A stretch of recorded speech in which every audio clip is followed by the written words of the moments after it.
치아에 내려지는 사형 선고, 뿌리 끝에 보이는 까만 염증, 치근단 염증, 치근단 농양, 치근단 낭종이라고 하는데요. 거울로 봤는데 볼록 여기 노란 게 튀어나왔어요. 처음에 오셨을 때 이렇게 까만 염증이 있었던 자리가 하얀 뼈가 차고 치아가 완전히 이제 살아난 경우죠. 안녕하세요. 치도크TV 이재민 원장입니다. 오늘은 치아에 내려지는 사형 선고, 뿌리 끝에 보이는 까만 염증, 치근단 염증, 치근단 농양, 치근단 낭종이라고 하는데요. 이거에 관한 이야기를 할까 합니다.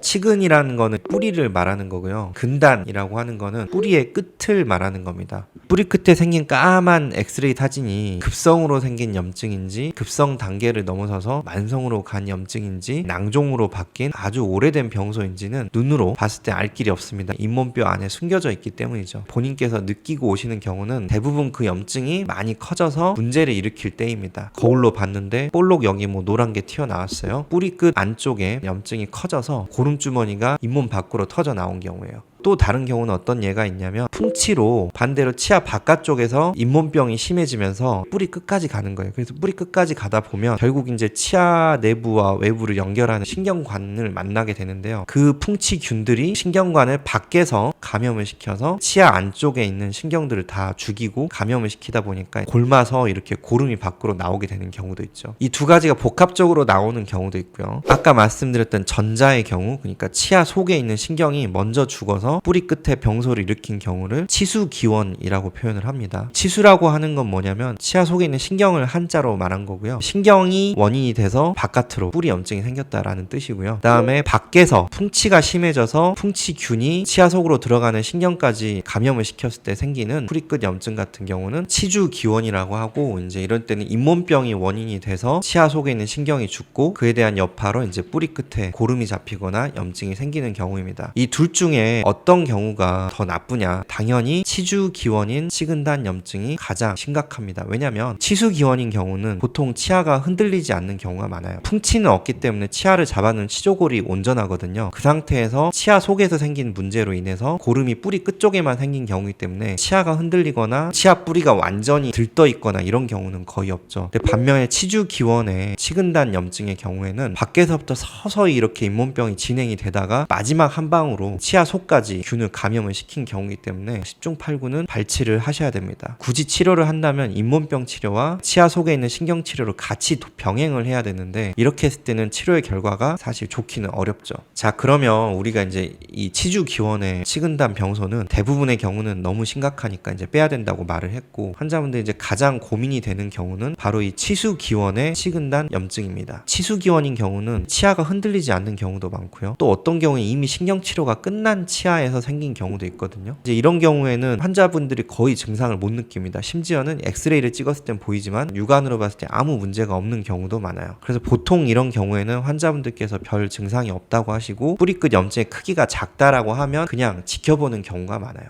그 염증의 크기가 더 이상 커지지 않고 또 그 염증 자체가 치아를 괴롭히지 않는다면 우리가 굳이 그거에 대한 치료를 할 필요가 없기 때문이죠. 그렇지만 그 염증이 만약에 계속해서 커지고 있고 바깥으로 이렇게 고름주머니가 나왔을 때는 적극적인 치료를 고민을 해봐야 되는데요. 자, 여기서 이제 갈등이 그냥 빼고 임플란트를 할 것이냐 아니면 이거를 살리기 위한 치료를 할 것이냐입니다. 자, 우선 살리기 위한 치료에는 크게 두 가지가 있습니다. 첫 번째는 신경치료를 해보거나 이미 신경치료를 받았던 치아라고 하면 다시 신경치료를 해보는 경우예요. 감염된 치수를 깔끔하게 제거를 하고 그 자리를 새로 메꿔주면 몸이 알아서 나머지는 해결을 한다, 치유를 한다라는 건데, 자, 이 경우는 이제 처음 신경치료를 하는 경우는 그래도 성공률이 꽤 높습니다. 실제로 지금 보여드리는 이 환자분 같은 경우도 타치과에서 신경치료를 하다 말고 오셨던 분인데 앞니가 이제 심각하게 부종교합이 있으셨고, 작은 어금니 같은 경우는 이미 이제 치아 뿌리가 부러져서 이건 어쩔 수 없지만 이 앞니의 경우에 까만 치근단 염증이 많이 보였어요. 신경치료가 아직 마무리가 된 상태는 아니기 때문에 한번 신경치료를 해보기로 했어요. 그리고 이제 이때 사용했던 게 뭐냐면 플라즈마 신경치료 기계입니다. 뿌리 끝 쪽으로 아주 미세한 전류를 흐르게 하는 거예요. 미세한 전류가 강한 폭풍을 일으킨다고 해요. 플라즈마 폭풍. 그 폭풍에 의해서 뿌리 끝 염증 주변에 있는 균들을 다 태워서 죽인다고 해요. 그래서 이 환자분은 또 거기다가 타치과에서 이제 앞니도 다 빼고 심어야 된다라고 했지만 저희하고 인비졸라인 교정 치료를 결정을 하셔가지고, 그래서 그 결과 교정이 끝나고 앞니는 재신경 치료를 했는데요. 뿌리 주변에 하얀 뼈가 가득 찬 걸 볼 수가 있죠. 있죠. 처음에 오셨을 때 이렇게 까만 염증이 있었던 자리가 하얀 뼈가 차고 치아가 완전히 이제 살아난 경우죠. 이제 신경치료로 치근단 염증을 치유를 했기 때문에 굉장히 좋은 예라고 볼 수가 있습니다. 한 번도 신경치료 해보지 않은 경우에 이제 이렇게 신경치료 해보는 게 맞고요. 근데 이제 문제는 신경치료 한 치아가 치근단 염증이 생겼을 때입니다. 그때는 이와 같은 방법으로 치료를 하려면 재신경 치료를 해야 되는데요. 제가 오늘 논문을 몇 가지 갖고 나왔는데요. 여기 보시면 이제 재신경 치료를 통해서 이 치근단 염증을 치료를 한 경우가 나오는데 성공률이 절반 정도밖에 안 되고요. 그리고 실제로 재신경 치료 같은 경우는 조금 어려운 게 이미 신경 치료를 하면서 이 치아가 한번 손상을 어느 정도는 입은 상태고 거기 안에다가 물질을 맺고 나는데 그거를 다시 다 걷어내야 되거든요. 그 과정에서 치아 안쪽 신경관을 좀 더 넓혀야 돼요. 바깥을 둘러싸고 있는 이 뿌리에 치아가 더 얇아지거든요. 설령 이게 잘 치료가 된다고 해도 치아 뿌리가 너무 얇아지기 때문에 부러지는 경우가 많아요. 고생은 고생대로 하고 정작 이렇게 치료가 끝나고 나서 이를 씌웠을 때는 처음엔 좋아하실 수 있지만 얼마 안 가서 그 치아가 부러졌을 때는 실망을 많이 하시는 거죠.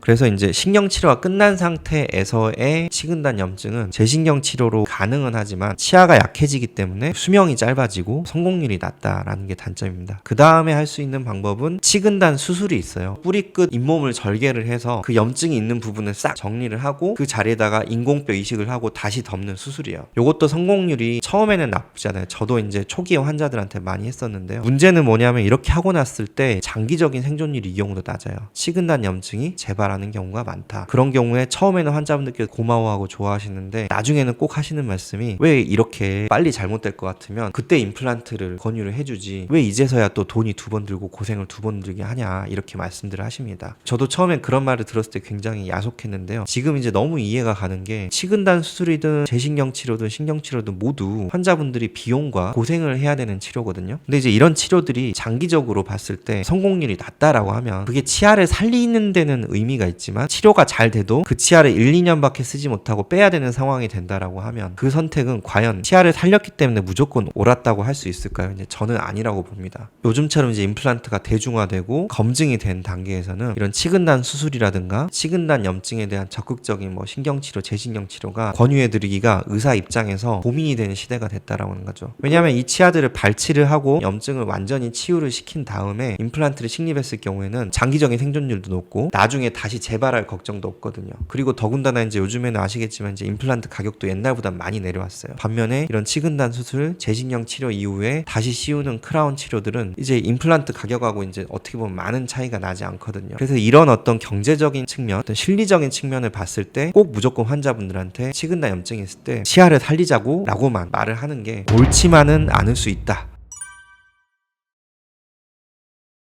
이런 치근단 염증이 보였을 때 무조건 치과에 빨리 가셔라. 엑스레이를 찍고 과연 그 치근단 염증의 원인이 무엇인지를 파악을 한 다음에 한 번도 신경치료를 해보지 않았는데 이게 치수기원이다 라고 하면 꼭 신경치료를 해보시고요. 그 다음에 이미 신경치료를 했던 치아인데 생겼다라고 하면 그 염증의 크기가 크지 않고 변함이 없이 유지가 된다라고 하면 그때는 별도의 치료를 안 해도 됩니다. 하지만 신경치료를 하고 나서 생긴 이 치근단 염증의 크기가 비교적 커져서 불편함을 주고 밖으로 이렇게 고름주머니가 나왔다라고 했을 때는 재신경치료, 치근단 수술, 발치 후 임플란트 이 세 가지 중에 환자분의 상황에 맞는 선택지를 골라서 적극적으로 대처를 해주셔야 된다라는 말씀을 드리고 싶습니다. 여기까지 미래로 치과 이재민 원장이었습니다. 감사합니다.